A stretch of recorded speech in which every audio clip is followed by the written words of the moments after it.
Form পূরণ ও নিবন্ধন বাবদ 10 থেকে 12,000 টাকা করে নেওয়া হয়েছে। তারপরও আসেনি এসএসসি পরীক্ষার প্রবেশপত্র। অনিশ্চয়তায় জামালপুরের শাহাবুদ্দিন মেমোরিয়াল স্কুল অ্যান্ড কলেজের 96 শিক্ষার্থী।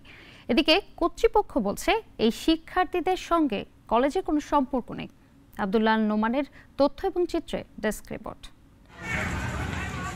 আগামী রোববার সারা দেশে একযোগে শুরু হবে এইচএসসি ও সমমান পরীক্ষা। সবাই যখন পড়াশোনায় ব্যস্ত তখন প্রবেশপত্র না পেয়ে হতাশ জামালপুরের বেলোটিয়া শাহাবুদ্দিন মেমোরিয়াল স্কুল অ্যান্ড কলেজের 96 শিক্ষার্থী।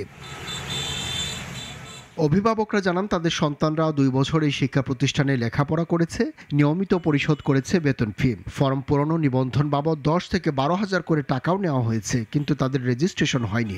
পরীক্ষার আছে 2 দিন। আমরা আজকে আসছি যে আসার পরে দেখতেছি যে স্যার নাই, স্যারে শুনি যে এই ঘটনা, স্যারে সাসপেন্ড করছে, এন করছে। রেজিস্ট্রেশন হয়েছে, এখন সুদের মিটার সবাই স্যার এটা জানাইছে যে শুরু হয়ে যাব। শিক্ষার্থীরা জানিয়েছে গত 23 জুন সব শিক্ষা প্রতিষ্ঠানে প্রবেশপত্র বিতরণ করা হয়, কিন্তু তারা জানতে পারে তাদের প্রবেশপত্র আসেনি। লাভ হয়নি অধ্যক্ষের কাছে গিয়েও।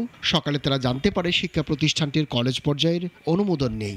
আমার শালার আমি ভর্তি করছি, পরীক্ষা দেবো, অ্যাডমিটের জন্য আসছি, শুনতেছি যে একটু সমস্যা। ভুয়া প্রতিষ্ঠানের প্রিন্সিপাল হয়ে এই ধোঁকা দিয়ে সে এই সমাজে মানে শিক্ষার নাম দিয়ে ব্যবসা বাণিজ্য আরম্ভ করেছে। শিক্ষা প্রতিষ্ঠানটির ভাইস প্রিন্সিপাল জানান এই ঘটনায় অধ্যক্ষ রেজাউল ইসলাম সেলিমকে সাময়িক অব্যাহতি দিয়েছে পরিচালনা পর্ষদ।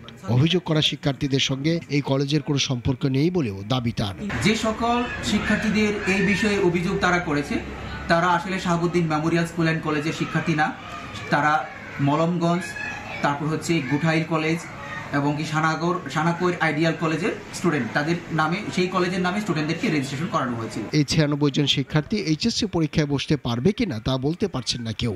দ্রুত বিষয়টির সমাধান চান সংশ্লিষ্টরা। নাগরিক নিউজ ডেস্ক। একমাত্র ওয়ালটন এসি দিচ্ছে 1 বছরের রিপ্লেসমেন্ট গ্যারান্টি এবং কম্প্রেসারের 10 বছরের গ্যারান্টি।